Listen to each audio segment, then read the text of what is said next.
Tudo beleza? Vamos falar um pouquinho sobre a estética, que nada mais é do que uma área de estudo da filosofia.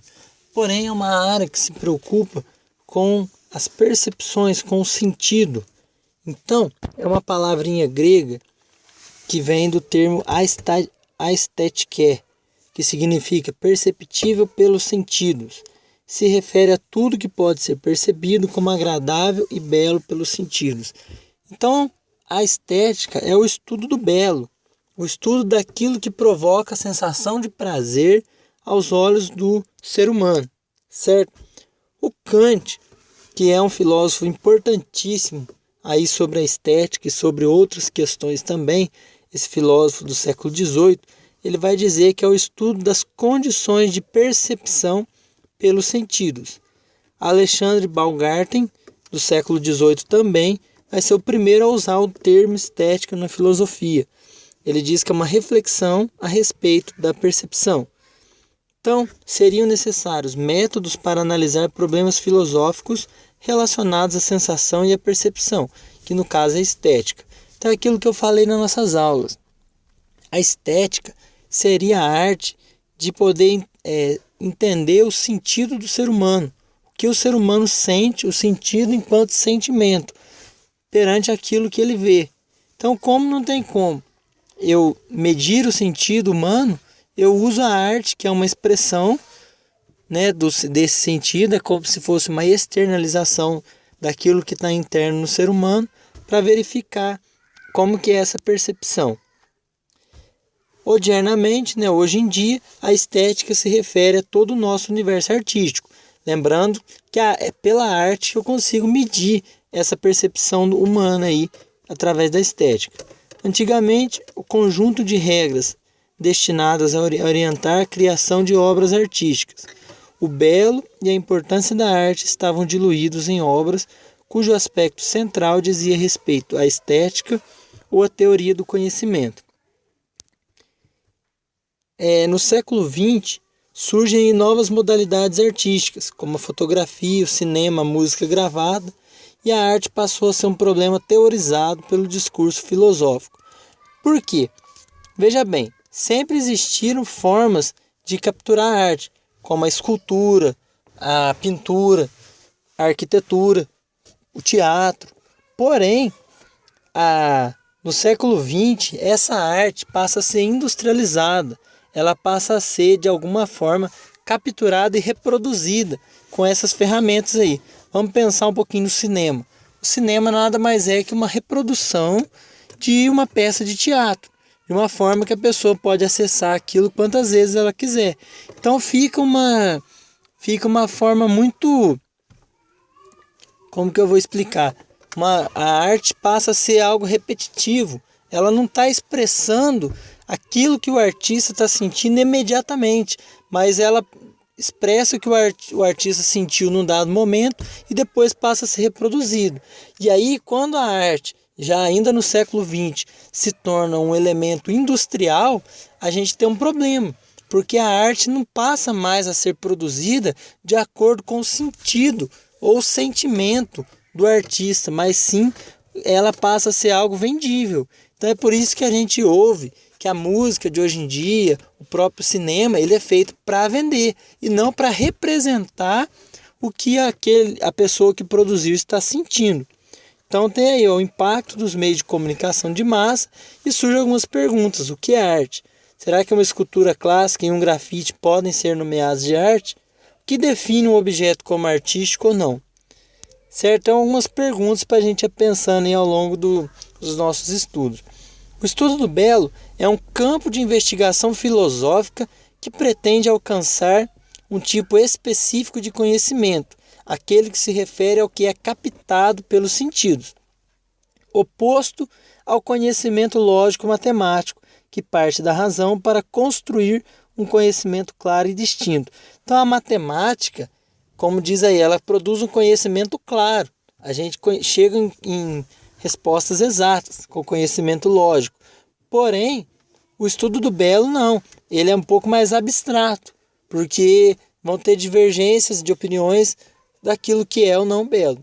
Então a estética, ela parte da experiência sensorial, da sensação, da percepção, para se chegar a um resultado que não apresenta a mesma clareza.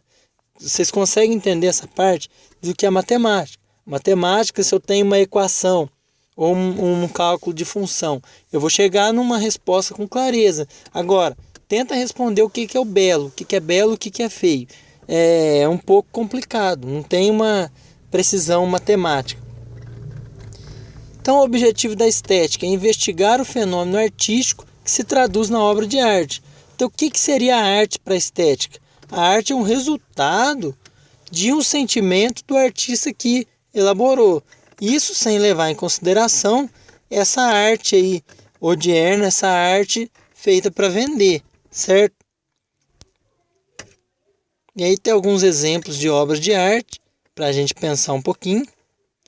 Mas o que é o belo? A maioria concorda que o belo é algo que nos agrada.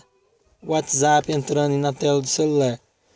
Algo que nos agrada, que nos satisfaz os sentidos, que nos proporciona prazer sensível e espiritual.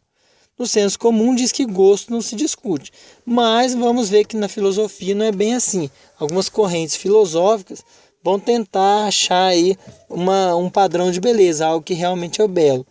E aí, vamos falar um pouquinho sobre os primeiros filósofos. Vamos tentar rapidamente, aí, alguns minutos, falar um pouquinho da história da estética. O Sócrates dizia que toda beleza é difícil, que é complicado conceituar aquilo que é belo.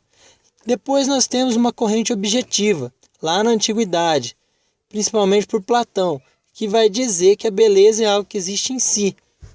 E o Aristóteles, as principais formas de beleza são a ordem e a simetria, e a definição clara. Então Platão e Aristóteles estão dentro dessa corrente. E eles estão dizendo que a beleza está no objeto, que algo é belo e pronto, acabou. Se eu não acho que aquilo é belo, e aí? É eu que estou errado, sou eu que não estou percebendo como belo.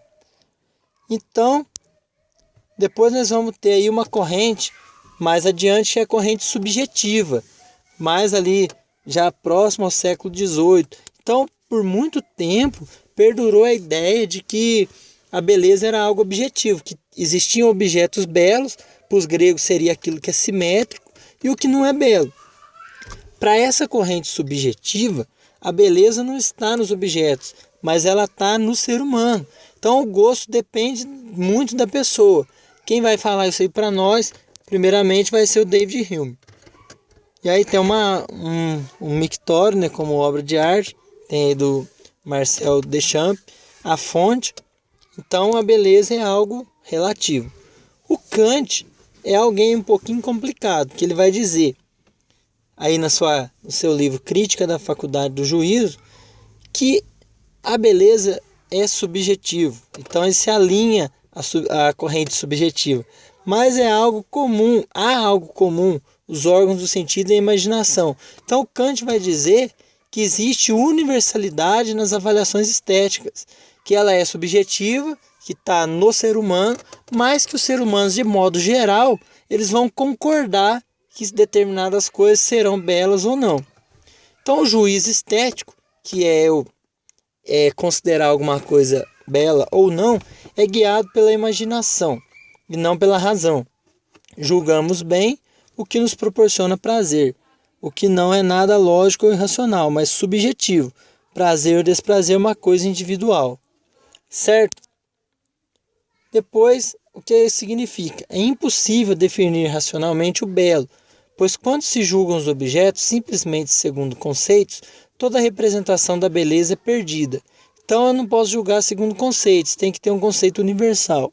Isso é belo, espera-se que os outros concordem com esse julgamento.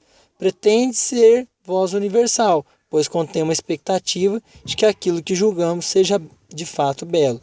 Então, para o Kant, aquilo que eu considero como belo, é o que a maioria considera, vai ter um peso universal. Tem um caráter geral, um caráter genérico, no juízo de gosto. Beleza? Depois a gente vai ter o Hegel, que vai dizer que a beleza depende da perspectiva histórica. O que ele está dizendo? É importante, a palavrinha-chave para o Hegel, pensar no contexto.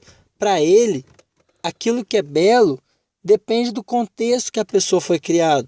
E aí basta a gente pensar um pouquinho nos padrões de beleza vigente aí pelo mundo. Aquilo que é considerado belo no Brasil pode ser que numa outra sociedade não seja.